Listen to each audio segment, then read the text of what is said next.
Renungan Pagi, Christ Triumphant atau Kristus yang Menang oleh Ellen G. White, 3 Agustus 2025. Mari kita berdoa. Bapa kami yang di sorga, Allah pencipta langit dan bumi, laut dan segala isinya, Allah yang maha besar, maha kuasa, sumber segalanya, yang kami sembah selalu melalui anak-Mu yang tunggal, Yesus Kristus. Terpujilah Yesus, anak Allah yang maha tinggi, yang adalah pencipta, yang olehnya Allah telah menjadikan alam semesta.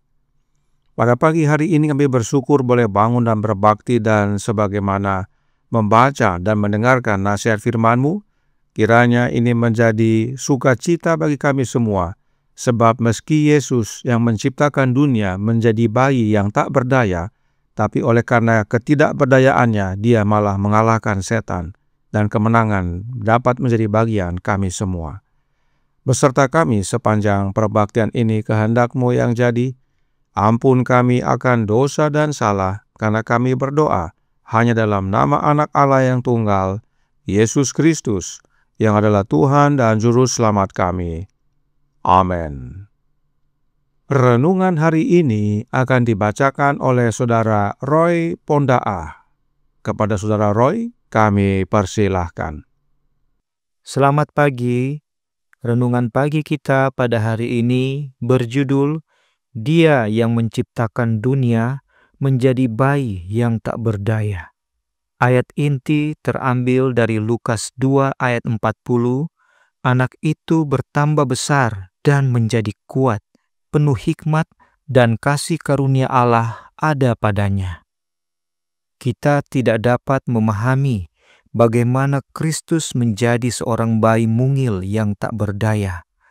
Wajahnya bisa saja bercahaya dan rupanya bisa saja tinggi dan rupawan. Ia bisa saja datang sedemikian rupa sehingga memikat orang-orang yang memandangnya. Tetapi ini bukanlah cara yang Allah rencanakan untuk Ia datang di antara umat manusia.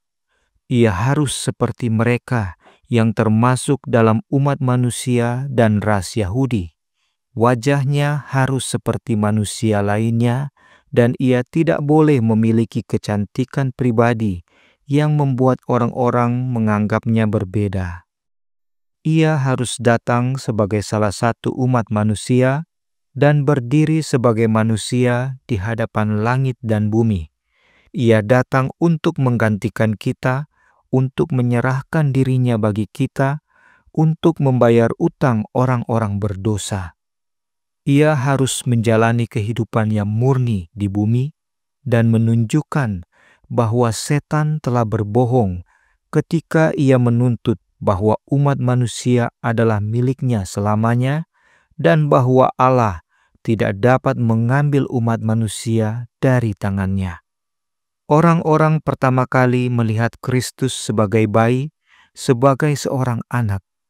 Orang tuanya sangat miskin dan Dia tidak memiliki apapun di dunia ini kecuali apa yang dimiliki orang miskin.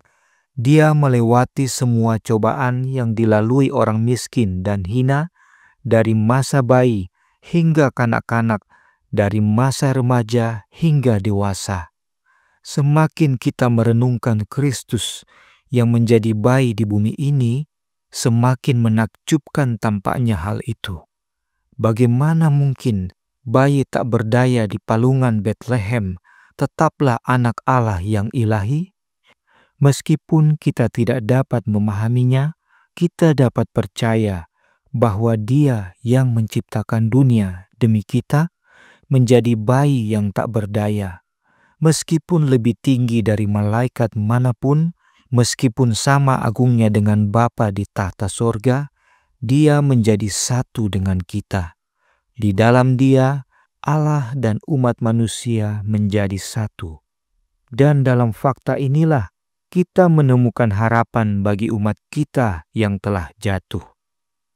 Sejak usia dini, Kristus menjalani hidup yang penuh kerja keras.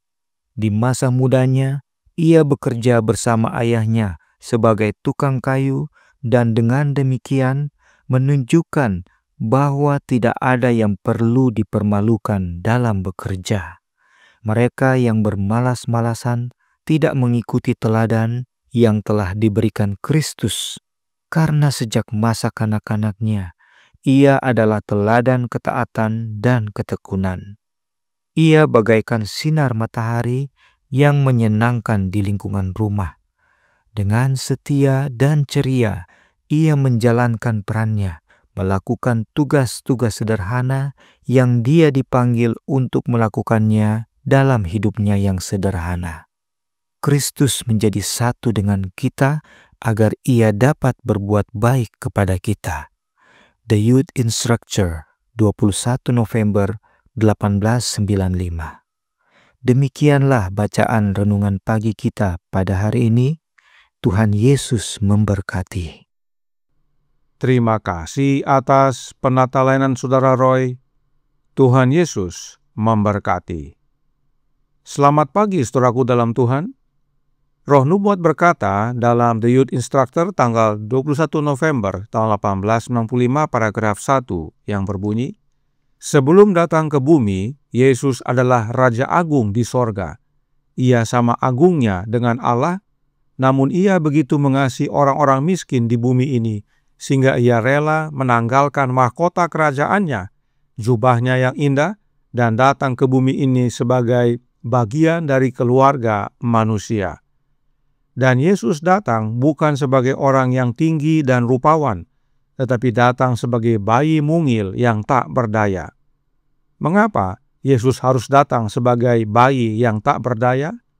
Counsels to Parents, Teachers, and Students halaman 259 paragraf 3 berkata, ketika Kristus meninggalkan jabatannya yang tinggi, Ia bisa saja menerima kondisi hidup apapun yang Ia pilih.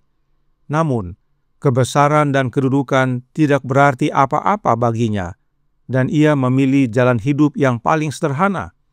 Tidak ada kemewahan, kemudahan, atau kepuasan diri yang masuk ke dalam pengalamannya.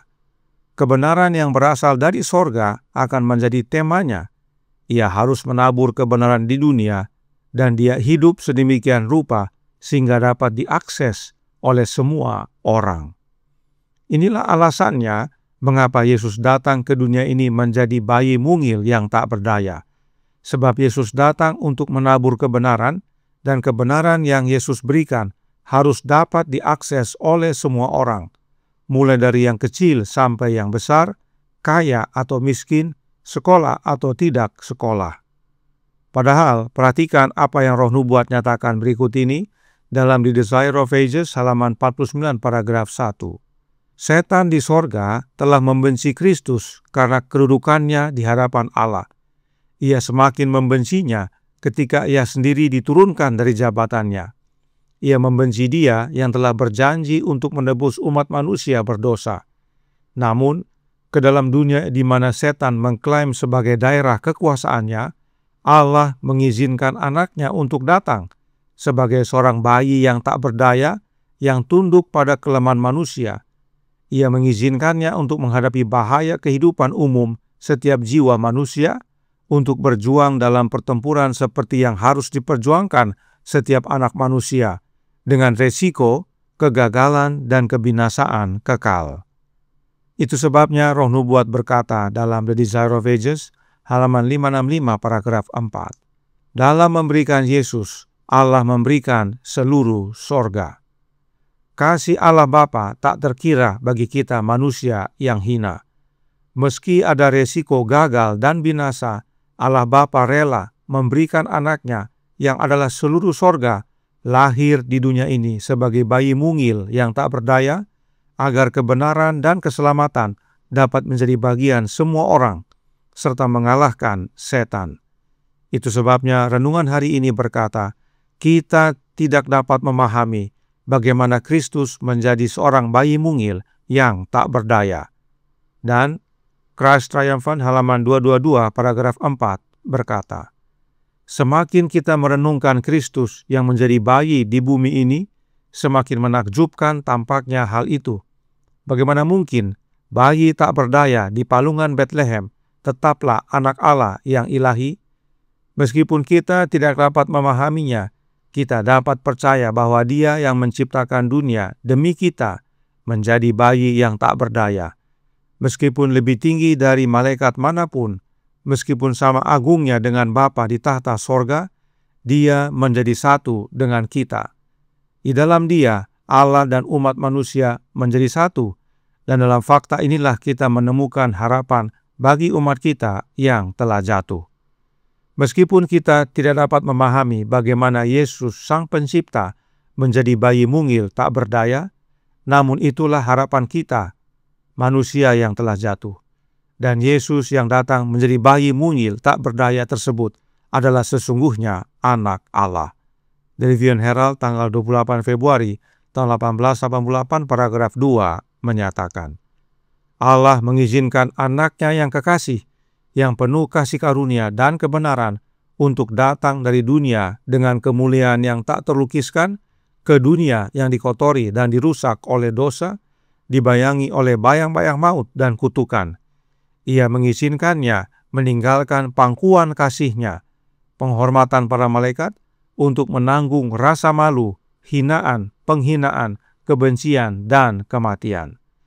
Yesus berkata, karena begitu besar kasih Allah akan dunia ini, sehingga Ia telah mengaruniakan anaknya yang tunggal. Pertanyaan, apakah Allah dapat memberikan anak jika Dia tidak punya anak? Tentu tidak. Allah harus punya anak dulu, baru dapat memberikan anaknya.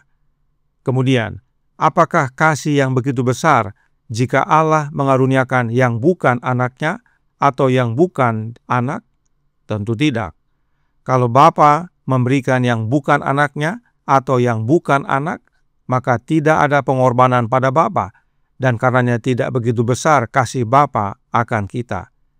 Tetapi yang benar adalah Bapa memiliki anak yang sesungguhnya, yang lahir dari dirinya, yang berada di pangkuan Bapa, dan anak itu adalah seluruh sorga. Dan Bapa karuniakan kepada kita, agar barang siapa yang percaya kepada anaknya tidak binasa, tetapi beroleh hidup yang kekal. Inilah kasih Bapa yang begitu besar bagi kita. Melalui bayi Yesus, kita manusia dipersatukan dengan Bapa, dan inilah kasih itu. Heranlah kamu, hai segenap langit, dan tercenganglah kamu, hai bumi. Tuhan memberkati, saya bawa dalam nama Yesus. Amin. Mari kita berdoa. Bapa kami yang di sorga, Allah pencipta langit dan bumi, laut dan segala isinya, Allah yang maha besar, maha kuasa, sumber segalanya, yang kami sembah selalu melalui anak-Mu yang tunggal, Yesus Kristus. Terima kasih atas nasihat indah pada pagi hari ini. Nasihat yang menguatkan bahwa meski Yesus datang ke dunia ini menjadi seorang bayi yang tak berdaya, tapi oleh karena ketidakberdayanya itu, dan Dia bergantung sepenuhnya kepada Bapanya, setan dikalahkan, bahkan dimusnahkan. Dan terlebih lagi, Dia menyediakan kebenaran dan keselamatan dapat diakses oleh semua orang, dari kecil sampai besar, kaya atau miskin, yang terpelajar atau tidak terpelajar. Karenanya tolong kami ya Bapa, karuniakanlah roh anak-Mu dalam hidup ini, sebab hanya dengan menerima karunia rohnya Kristus dalam hidup kami, itulah wujud kami dipersatukan kembali dengan Engkau, sebab bayi mungil itu mempersatukan kami manusia dengan Engkau ya Bapa. Beserta kami sepanjang hari ini kehendak-Mu yang jadi. Ampun kami akan dosa dan salah, karena kami berdoa hanya dalam nama Anak Allah yang tunggal, Yesus Kristus, yang adalah Tuhan dan Juru Selamat kami. Amin.